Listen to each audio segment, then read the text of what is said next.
Naniniwala sa sine dahil maganda. Tapos yun, yung mga artista, mga idol sa Hollywood nung kapanahonan niya. Kasi nung panahon ng Amerikano, yung nadatnan ng mga magulang natin, mga lolo natin, ang nadatnan natin, ang Pilipinas parang backlot ng Hollywood.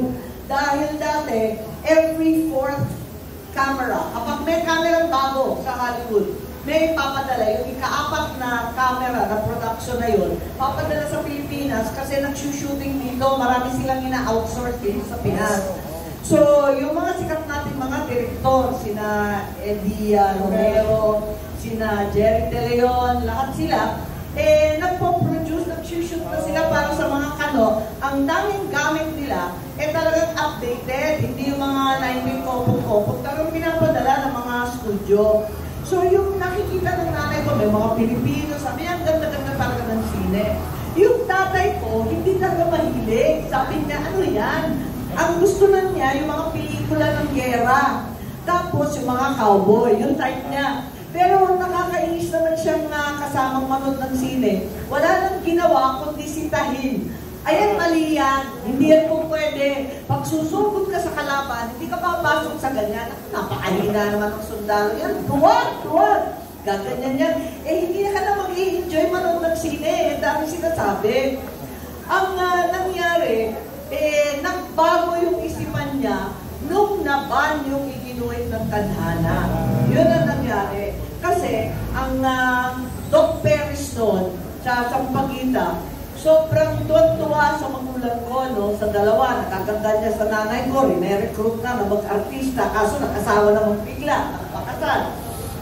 Tapos yung ama ko, parati niyang pinipilit, pag nagkikwento, yung kwento mo, pang sine yan, gawin na natin sine. Kaya ginawa yung ikinuit ng tandana.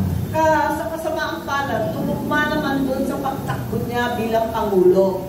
Laban noon kay incumbent President Macapagal. Malupit yung laban na yun kasi magkabarkada sila. Pareho silang liberal, same party. At bigo yung pangako na one term lang si Presidente at yung tatay ko na ang susunod. Nag-giveaway nga yung tatay ko noong 1961.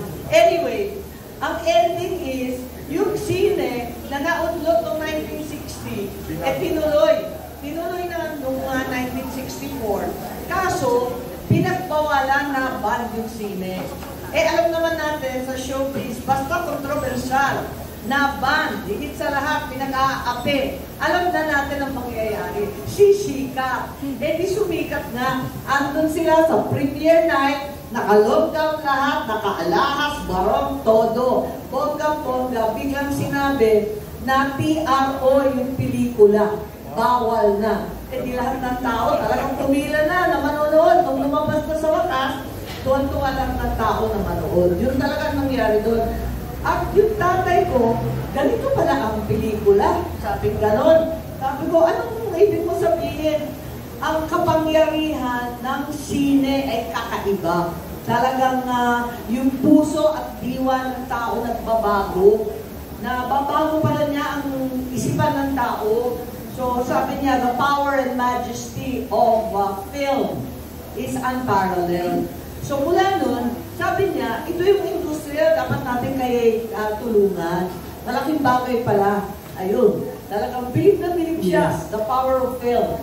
Naging cinema supporter na siya all the way. Yung pag-import, pati yung NTRCB, lahat yung mga film, binibiro nga namin yung Apocalypse Now, siya yung location manager nun eh.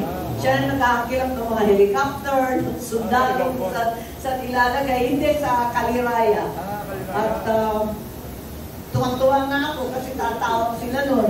At sasabihin, ala, na heart attack, ayan, nangangailangan si Marlon Brando ng ganito. Siya yung mag-aakirap kasi gusto niya na maganda yung sine. At lahat ng sine tungkol sa Vietnam, dahil dito, na-shooting dito sa Pilipinas. Sunod yun Born on the 4th of July, yung mga platoon, lahat yan, sinuting dito. At yung tatay ko na, nagpapapel na, bala dyan, kaya ko yan, ilang helicopter. Sige.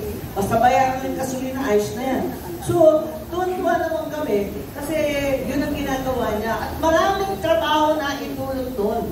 Yung sound stages, ginawa sa Clark, si Sergio Santiago, ang dami-daming ginawa. Tapos nakita natin, pati yung ating mga musicians, ginagawa na yung soundtrack dito sa Pilipinas. Samantalang noon, ang ganda-ganda ng tunog, ang galing ng mga soundstage natin sa ngayon. Ako talagang pag Filipino film, sasabihin sa'yo, maganda nga yung pelikula. Ang pangit naman ang tunog. Laos na laos tayo sa sound Kaya, ayun. Those were the days. Tapos, kaya nga naisip ko, dapat sana TaxXM. Dahil kasi napakamahal talaga, light, sound, camera, lahat ang mamahal Buti nga ngayon, wala nang film stock digital na, kaya malaking bagay.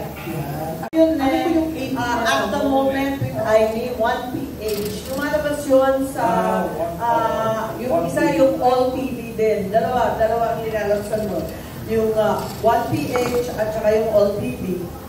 At yun ay tulong, action, tulong, mission at the moment with Ivy. Lumalabas yun na Saturday sa All TV sa Linggo, 5 o'clock sa 1PH. So ito naman, iba naman pelikula, iba ng show ito.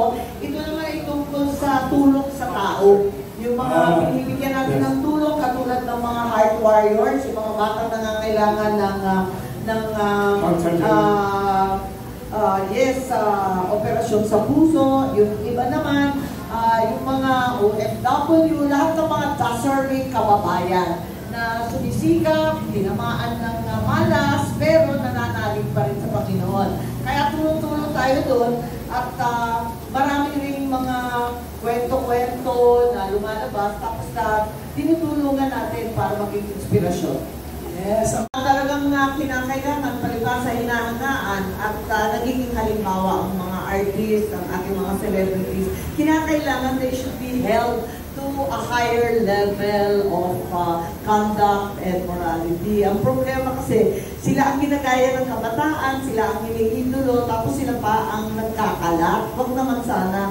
Dapat alagaan din nila yung sarili nila at intindihin na yung imahe nila, yun na ang pinaninindigan at naniniwalaan ng mga kabataan. So, eto nga, nabalitaan ko na magkakaroon ng iba't ibang investigasyon. Unang-una, parati ko sinasabihan ng ating mga law enforcement, huwag kayong masisinta kahit artista yan na sikat, imbestigahan ninyo at talagang patawan ng sapat na parusa. Hindi naman na dapat inaareglo, palibasa may kaya, may abogado at natatakot sa may hawak. Huwag ganon, dapat talaga tuloy-tuloy. Dapat mas stricto nga kung tutuunin kasi parang opisyal na rin sila kasi hinahangaan ng todo. Pero yung sa pag-iimbestiga, mapapansin ninyo, parati akong absent sa investigasyon, tinatamad ako dyan sa investigasyon, sa totoo lang, masipag ako sa ibang bagay. Pero pag-investigasyon, para sa akin, kapag nag-imbestiga na at nakita na may ebidensya na, tigil na. Tama na, i-turn over na sa ating mga investigador na totoo, yung CIDG, NBI, ibigay na sa mga professional, higit sa lahat, patawan na ng kaso, dalhin na yan, kalat-karin na yan sa korte, kung may sala, parusahan na. Wala nang eksena. Yun na ang problema natin dyan, nasisira tuloy yung pangalan ng ibang politiko na sinasabi, hindi na daw in aid of legislation, kundi in aid of re-election.